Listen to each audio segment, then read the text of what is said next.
ज़्यादातर लोगों को बुढ़ापे में ये समझ में आता है, उनको ये संदेह होने लगता है इस कुदरत पे कि इस कुदरत में कुछ भी हकीकत नहीं है, तो तब कुछ हो नहीं सकता है, तब तो सिर्फ पछतावा ही होता है। तो नमस्ते, मैं पवन यादव।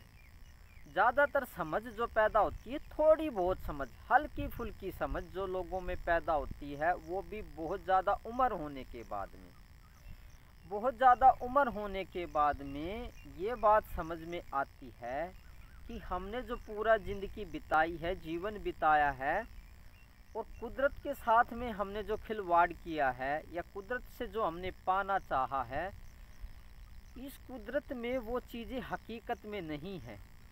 उनके दिमाग पूरी ज़िंदगी का अनुभव प्राप्त करके हल्की सी बात जान पाता है। एक वो क्या, वो ये जान पाता है कि इस कुदरत ने हमारे साथ धोखा किया है, इस कुदरत में शायद कुछ सच्चाई नहीं है।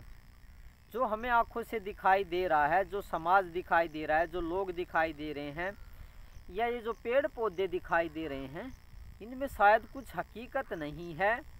उनको ये बात समझ में आती है कि इस कुदरत में चीज़ें हमारे सामने प्रकट होती हैं और गायब हो जाती हैं या ख़त्म हो जाती हैं, पैदा होती हैं और विलीन हो जाती हैं।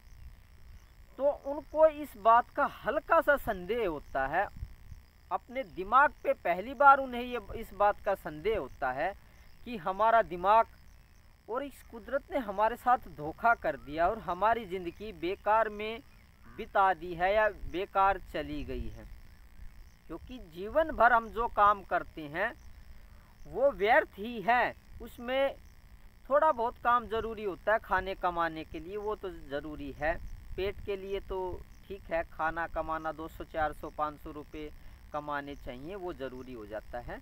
लेकिन जवानी में उसको इस बात का संदेह नहीं हो पाता है कि ये कुदरत धोखा है, ये छलावा है, इस कुदरत में जो चीज़ें दिखाई देती हैं वे हकीकत में है नहीं। अब ये चीज़ें पूरी ज़िंदगी का 70 80 या 90 साल का अनुभव प्राप्त होने पे हल्की सी पता हो पाती है। लेकिन जो महान आत्माएं होती हैं वो जवानी में या बहुत कम उम्र में ही उनको ये पता लग जाता है कि इस दुनिया में छलावा ज़्यादा है, ये कुदरत छलावा कर रही है और हमारा दिमाग हमें धोखा दे रहा है, क्योंकि ये दिमाग भी उस कुदरत का ही हिस्सा है। तो जो महान आत्माएं होती हैं, जिनको ज्ञान प्राप्त होने वाला होता है, उनको जवानी में ही विवेक प्राप्त हो जाता है, जवानी में ही उनको ये पता लग जाता है कुछ ना कुछ छलावा ज़रूर है, कुछ ना कुछ इस कुदरत में हकीकत ज़रूर है। और उनको ये भी पता हो जाता है कि हमारा दिमाग हमें धोखा दे रहा है। तो वे महान आत्माएं होती हैं, उनका दिमाग ज़्यादा विकसित होता है। जो महान आत्माएं, शुद्ध आत्माएं जन्म लेती हैं, कम ही उम्र में उनका दिमाग ज़्यादा विकसित होता है, जिससे कि वो इस कुदरत के छलावे को पकड़ लेते हैं, आँखों के धोखे को पकड़ लेते हैं। हमारी आँखें धोखा खा रही हैं, हमारा दिमाग धोखा खा रहा है, और जो कुछ भी इस कुदरत में दिखाई दे रहा है उन्हें उस पर संदेह होने लगता है। लेकिन आम आदमियों को इस कुदरत पे संदेह पैदा नहीं होता है, वे इसको हकीकत समझ लेते हैं कि इस दुनिया में कुछ ना कुछ हकीकत है, वे ऐसा समझते हैं। लेकिन महान आत्माएं समझती हैं कि कुछ ना कुछ धोखा ज़रूर हो रहा है हमारे साथ। कम ही उम्र में उनको संदेह होना शुरू हो जाता है, बहुत कम उम्र में, और उनको ज्ञान की भी प्राप्ति होती है। लेकिन ज़्यादातर लोगों में बुढ़ापे में ये हल्का सा ज्ञान की प्राप्ति होती है, हल्का सी समझ पैदा होती है कि इस कुदरत ने हमारे साथ धोखा कर दिया है, इन जान पहचान वाले सब ने हमारे साथ धोखा कर दिया है, ये भी कुदरत के ही हिस्से हैं, जान पहचान वाले। ये जो हमारा परिवार था इसने हमारे साथ धोखा कर दिया है, ये परिवार वाले भी इस कुदरत का ही हिस्सा हैं, वे भी धोखा करेंगे ही, क्योंकि वो भी एक कुदरत है। परिवार क्या है, जान पहचान वाले क्या है, ये सब कुछ दिखाई दे रहा है, ये पेड़ पौधे, ये पशु पक्षी, ये क्या है, ये समाज क्या है, ये सब कुदरत का धोखा है, और उसमें सहयोग कर रहा है हमारा दिमाग। तो दोनों मिलके धोखा पैदा कर रहे हैं, ऐसी समझ बुढ़ापे में पैदा होती है। इसीलिए बुढ़ापे में पछतावा होता है, अंतकाल पछतावे। मूर्ख नर जो होता है वो अंतकाल पछताता ही है, चाहे वो पति है चाहे पत्नी है।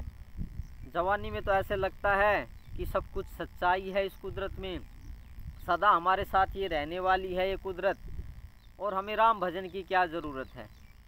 इसलिए इधर उधर घूमते रहते हैं, ऐशो आराम में मस्ती करते रहते हैं।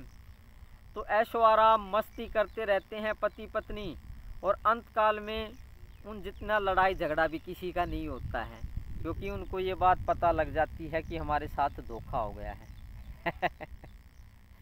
अब उसमें आप क्या समझ रहे हैं कि ये समझ अगर कम उम्र में पैदा हो जाती तो ज्ञान की प्राप्ति हो जाती, लेकिन बड़ी उम्र में बुढ़ापे में ये समझ पैदा होती है तो तब कुछ हो भी नहीं सकता है। फिर तो जाना है, पूरी ज़िंदगी जो कमाया है, जो ऐशो आराम किया है, अब भुगतने का टाइम आ जाता है, क्योंकि अब अगला जन्म होगा, निश्चय ही होगा अगला जन्म। कोई बड़ी बात नहीं है अगला जन्म देखना। आप हमेशा यही सोचते रहते हैं अनपढ़ों की तरह, अगला जन्म नहीं होता। गुरु के पास बैठो, गुरु से प्रेम भाव करो, ये अगला पिछला जन्म देखना कोई बड़ी बात नहीं होती, ये बच्चों का सा खेल है। तो अगला जन्म होता है, इसके बारे में हम अगला वीडियो बना सकते हैं, और कैसे होता है वैज्ञानिक तौर पे उस पर बता सकते हैं उसको। इसलिए ज़्यादा दिमाग पे दबाव मत दो और अपनी आँखों से ही देखो, ज़्यादा सोच समझ करने की ज़्यादा ज़रूरत नहीं है। जब अपनी आँखों से ही देख लोगे, दिव्य दृष्टि खुल जाएगी, तो फिर किसी से पूछने की क्या ज़रूरत पड़ेगी। बुढ़ापे में अब अगला जन्म निश्चय ही गलत होने वाला है, इसका एहसास हो जाता है, और पूरी जवानी जो हमने मस्ती की थी, ऐशो आराम किया था, उस सभी चीज़ों का पछतावा होने लगता है। और ये कुदरत भी धोखेबाज लगने लगती है बुढ़ापे में, अपना शरीर, अपना दिमाग, और ये कुदरत भी धोखेबाज लगने लगती है कि इस कुदरत ने हमारे साथ धोखा कर दिया है। किसी ने आपके साथ धोखा नहीं किया है। जवानी में आपको समझ होती है कि कुदरत में सच्चाई नहीं है, संत महात्मा इतना बताते हैं, इतना शोर मचाते हैं, तो तब तो ध्यान देते नहीं हैं। तो अब भुगतने के लिए तैयार रहना चाहिए, क्योंकि जितना भी ऐशो आराम किया है, जितना भी इस कुदरत का आनंद लिया है, ये कुदरत अब बदला लेगी। आपने इनके जो भी सोर्सेस हैं, इसकी जो चीज़ें हैं, हाँ कुदरत की सभी चीज़ें हैं, आपकी क्या है, आपकी कुछ भी नहीं है, उसका आपने ज़्यादा भोग कर लिया है। तो जितना इस कुदरत से ज़्यादा कमाओगे, इसका ऐशो आराम का भोग करोगे, इसमें मस्ती करोगे, उतना ये बदला भी लेगी एक ना एक दिन।